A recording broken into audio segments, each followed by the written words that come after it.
Fala comigo. Então, o vídeo de hoje é sobre periodização. Foi o tema escolhido pelo pessoal lá do Close Friends no Instagram. Então, se você ainda não está lá, só escrever aqui nos comentários ou ir lá no Instagram e me mandar uma DM que eu te incluo nesse grupo seleto onde eu posto um conteúdo mais personalizado. Então, a partir de agora em diante, os temas vão ser escolhidos pelo pessoal de lá, por vocês que estão assistindo aqui agora e já estão lá dentro. E eu vou tentar abordar, separei alguns temas que eu acho que são pertinentes no quesito periodização, organização de treino.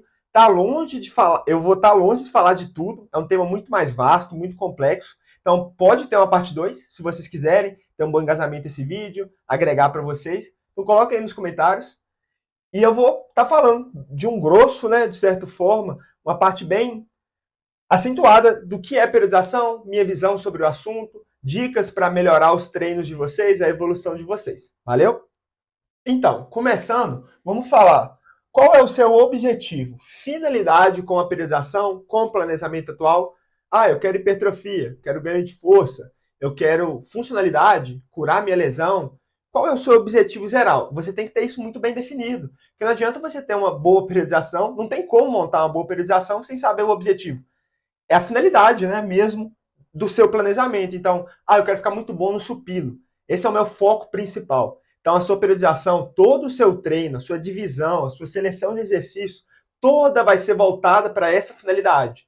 Eu quero ficar bom no terra. Eu quero hipertrofia máxima de corrigir um ponto fraco do meu físico. Eu quero ganhar força nos mainlift, um treino de powerlifter. Ou eu quero melhorar o meu peitoral, um ponto fraco. Quero melhorar meus membros inferiores, que são um ponto fraco do meu físico. Então, isso tem que estar muito definido, muito bem visto na sua mente.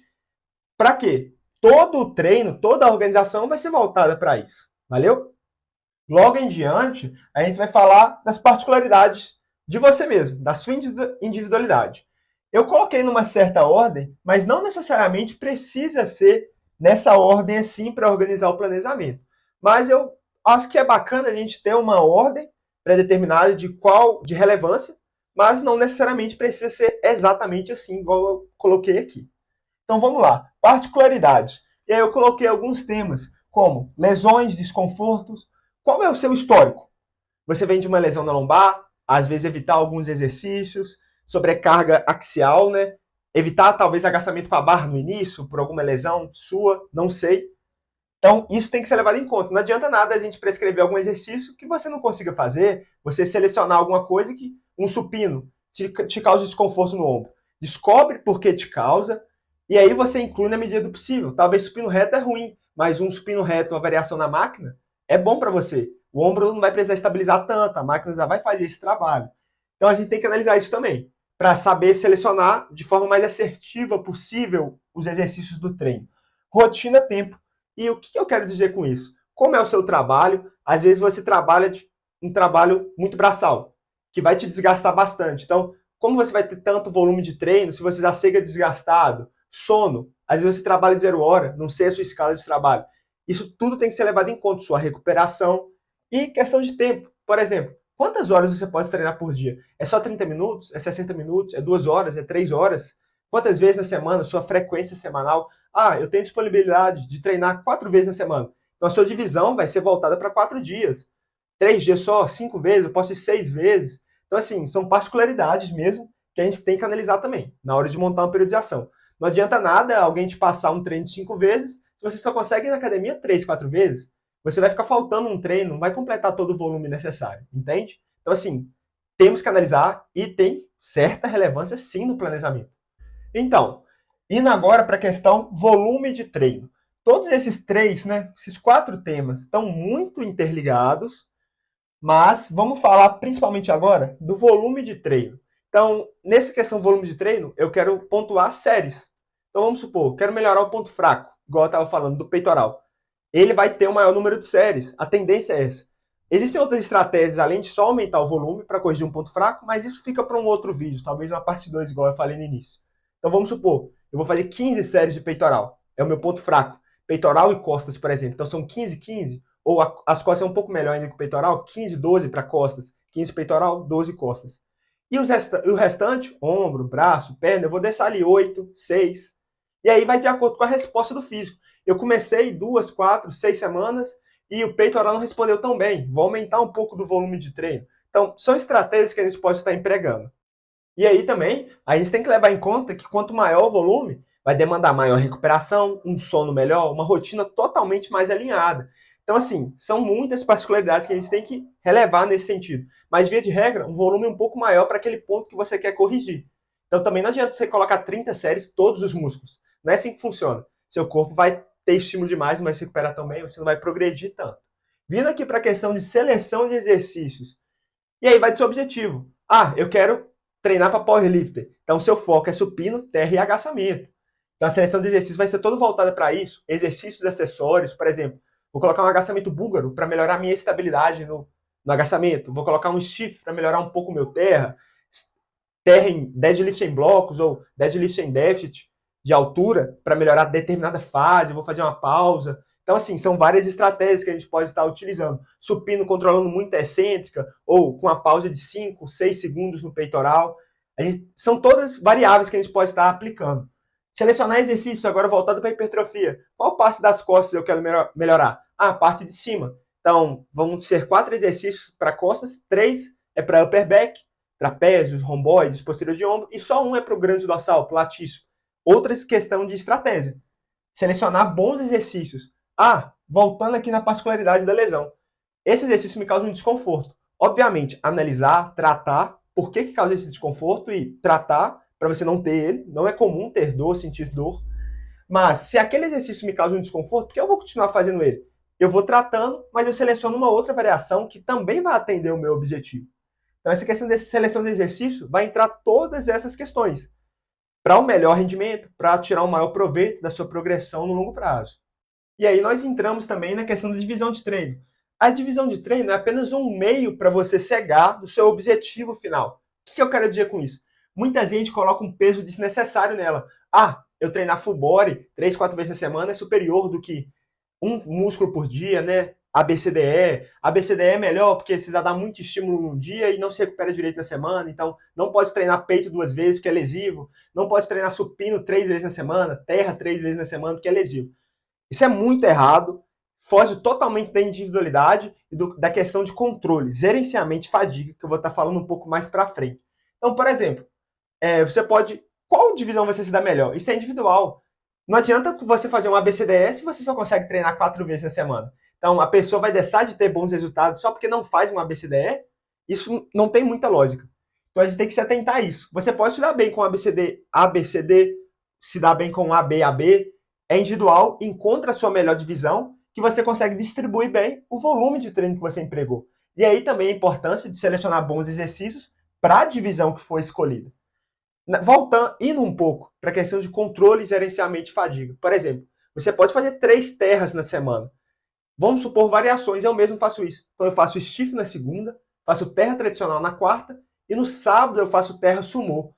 Tem uma certa distância, eu me recupero bem, o volume de treino não é alto, então eu não faço 10 séries, 5, 10 séries perto da falha no terra. Eu faço 2, 3, às vezes só uma, é um treino mais voltado para o ganho de força. Então assim, eu me recupero na segunda, para quarta treinar de novo, para sábado de novo. E entre esses treinos, por exemplo, na terça é o meu treino de peito, é banco, é supino, então eu quase não uso minha lombar. Ela vai se recuperar bem para quarta. Quinta-feira é meu dia off total. Vou me recuperar bem para o sábado, sendo que sexta é um treino de braço. Então, assim, reparem como a seleção de exercícios é muito importante. Eu não fadigo a minha lombar mais na terça e na sexta, para segunda, quarta e sábado, eu estar com ela descansada para conseguir progredir bem. Então, assim, volume de treino, seleção de exercícios, divisão de treino, tudo é um emaranhado que está totalmente interligado, que quanto mais você alinhar esses 3 tópicos, melhores vão ser os seus resultados. E aí também a gente tem que entender intensidade e séries por exercício. Então, por exemplo, eu quero ganhar de força no supino reto. Então, eu vou trabalhar com repetições mais baixas nele. 2, 3, 4, 6 repetições, uma repetição, as singles, né, que a gente fala. Coloquei um exemplo aqui, por exemplo. Você vai fazer 6 séries para peitoral na sua periodização. 2 no supino reto, 2 no supino inclinado com halteres, supino reto com a barra, né, vamos dar esse exemplo, e 2 vezes no voador. E aí o voador, um exercício mais isolado, no final do treino, você quer um volume um pouco maior, você colocou 2 séries de 10 a 12 repetições. No início do treino, uma intensidade maior, vai ser exercícios que vão fadigar mais o seu corpo, né, o seu físico, o seu sistema nervoso central. Então, selecionar bem a intensidade. Óbvio que você não precisa ficar fazendo 20, 30 repetições, não defendo isso. O intervalo ali entre 6 a 12 é excelente. E aí você pode, início do treino, coloca uma intensidade maior, no final uma intensidade menor, dependendo do exercício, que se dá melhor com baixas repetições ou alta repetição, repetições, né? E aí selecionar as séries por exercício.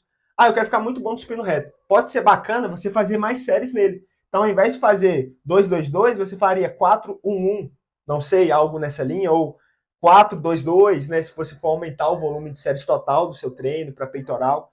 Então, selecionar muito bem também a intensidade e o número de séries por exercício de acordo com o seu objetivo e planejamento, finalidade, objetivo do planejamento. Finalizando o vídeo aqui agora, bastante gente fala disso de micro, meso e macro ciclo. Qual é o tempo que tem que durar uma periodização? Pensando em hipertrofia, eu não gosto de delimitar. Fazer um macrociclo de 6 meses, fazer tal, tal. Obviamente, vai entrar aqui também na questão do ondulatório, o linear. A gente tem que ter, é bacana ter períodos mais focados em força, focados em melhorar a resistência ou hipertrofia em si, mas eu não gosto de falar, aqui agora é força, já dessa algo engessado, algo fixo, porque uma periodização ela é fluida, ela é flexível, vai depender do feedback, de como o aluno está naquela semana, como ele dormiu, a recuperação dele como um todo. Então, é bacana a gente ter essa base, mas eu não gosto muito de ficar nela. Falando em forças é algo mais importante. Olhar isso, planejar mais o treino, estruturar as cargas que você vai utilizar. Mas, visando hipertrofia, eu gosto de montar o planejamento, coloco o volume de séries e vou vendo. O físico respondeu bem, já tem 3, 4 semanas. Aumento certo volume de exercício, aumento o número de séries. Então, nessa ideia, na questão da periodização voltada para a hipertrofia, eu gosto dessa lógica que eu estava falando mesmo. Eu monto o treino, eu planejo o treino, então, tal volume, tal seleção de exercício. Eu não gosto muito de ficar variando os exercícios toda hora. Então, eu tenho uma base de treino. Tem vídeo aqui no canal sobre o assunto. Falo bastante de periodização em vários vídeos atrás. Então, é essa ideia basicamente. Tem uma base de treino, base de volume ali, que eu vou modificando de acordo com a resposta, a intensidade também, volume de séries por exercício. E às vezes alguma modificação for necessária, eu faço. Troco aquele exercício por alguma outra, algum desconforto, alguma coisa aqui ou ali, mas uma base sempre igual. Então, e eu sempre estou trabalhando tal exercício com a faixa de repetição focada em força. Tal exercício, repetições um pouco mais altas, uma pump set aqui, treino de força ali. Então eu gosto de mesclar isso e não tirar um período em si para tal coisa, sabe? Sempre gosto de estar ali no planejamento e vou ajustando de acordo com a resposta, objetivo do meu aluno, objetivo comigo mesmo, se for para mim. E agora, concluindo aqui, vou falar desses outros últimos dois temas. Questão, periodização ondulatória e linear. A gente tem também essa ideia. Eu acho que é muito bacana, entrando até nesse mérito aqui também. Entende o contexto, entende o conceito de cada coisa, para você saber aplicar na sua metodologia. Cada um vai periodizar de uma forma. Isso são os conhecimentos que eu fui adquirindo, que eu estou adquirindo ainda, e gosto, vejo resultado, vejo que possibilita uma boa progressão. Então, ondulatório e linear. Ondulatória é aquela periodização onde você faz, por exemplo, uma semana 6 a 8, uma semana 8 a 10, uma semana 12 a 15, ou uma, 2 semanas tal forma, uma, 2, 3 semanas, 3 semanas de outra forma. Então, você vai ondulando mesmo, nesse sentido. E a linear é algo fixo. Então, um mês fazendo de 4 a 6, um mês fazendo de 6 a 8, e não necessariamente precisa ser tudo de 4 a 8. Então, um mês fazendo tal exercício 4 a 6, um mês fazendo tal exercício 6 a 8. Então, é justamente essa ondulação ou essa forma de manter linear ao longo do tempo. Eu gosto de fazer as duas juntas, em conjunto, no meu planejamento. Se for um treino mais de força, uma periodização mais focada em força, dá para você fazer mais ondulatória ao longo do tempo. Se for algo mais hipertrofia, eu já gosto de manter mais na linear. Até pela questão da aderência. Às vezes o aluno não tem o costume de fazer um logbook, não tem o controle das cargas, então ele não vai progredir tão bem se toda semana eu mudo a faixa de repetição. Melhor deixar na faixa de repetição a mesma e ele vai progredindo carga e repetição ao longo do tempo. Então tem que se atentar a isso. A pessoa sabe treinar de forma ondulatória? Às vezes não vai saber e isso vai prejudicar. Agora, o último tema, controle de fadiga. Eu gosto de pensar, o que é periodização para você, Gabriel Sabino? Gerenciamento, controle da fadiga no longo prazo, ao longo do tempo. Então, como você controla a fadiga do seu treino? Tal período, meu aluno, você mesmo não está se recuperando bem, está dormindo pouco, um período mais estressante. O que você vai fazer na periodização do treino? Reduz o volume, cuidado com o estresse, mais repetições na reserva, talvez. Então, toda essa questão, a meu ver, se resume ao quê? Controlar a fadiga. Então você quer fadigar o mínimo possível para ter os melhores resultados, os maiores resultados. Eu não estou falando aqui, eu odeio fadiga, não devemos ter, fusa de toda forma. Controla ela. Obviamente, tem momento de falhar, tem momento de usar reserva, tem momento de aquecer, tem momento de fazer warm-up, feeder set, mas controlar a fadiga. Nada adianta também 30 séries até a falha. Muito melhor, um volume um pouco menor, 12, 15 séries, de acordo com a sua individualidade. Volume é individual. Então, ali eu faço 12 séries, faço 4 até a falha, e o restante eu mantenho 1, 2 na reserva. Isso é bem individual, não dá para só resumir dessa forma. Só estou tentando explicar um pouco, fazendo uma analogia. Então, controla a fadiga. Como você vai controlar e gerenciar a fadiga ao longo do tempo é o que vai ditar os seus resultados. Por isso que eu também não curto muito a ideia de um deload. Eu prefiro muito mais gerenciar a fadiga para o meu aluno, para eu mesmo ficar 1 ano sem precisar de deload, a minha vida inteira sem precisar. E aí, quando eu, vamos supor, vou viajar, aí eu faço um deload, eu fico sem treinar mesmo, né? Um deload forçado, por assim dizer. Porque eu já treino muito bem, eu já progrido ao longo de todo o tempo. Porque eu controlo a minha fadiga para estar sempre progredindo, sem precisar ficar parando toda hora, estou muito cansado, vou precisar de um deload, porque minhas articulações estão doendo, meu músculo não se recupera bem. Eu não sou muito fã dessa ideia. Então eu controlo a fadiga para não precisar disso. E para mim isso define muito bem o que é uma periodização. Muito obrigado a todo mundo que assistiu até aqui. Espero que tenha elucidado, passado bastante do meu conhecimento sobre esse âmbito de periodização. Comentem o que vocês querem, próximos temas, se o vídeo ficou bom, o que vocês querem ver mais por aqui no perfil. Então, esse foi o vídeo, periodização, curte, comenta, compartilha, ajuda demais. Valeu?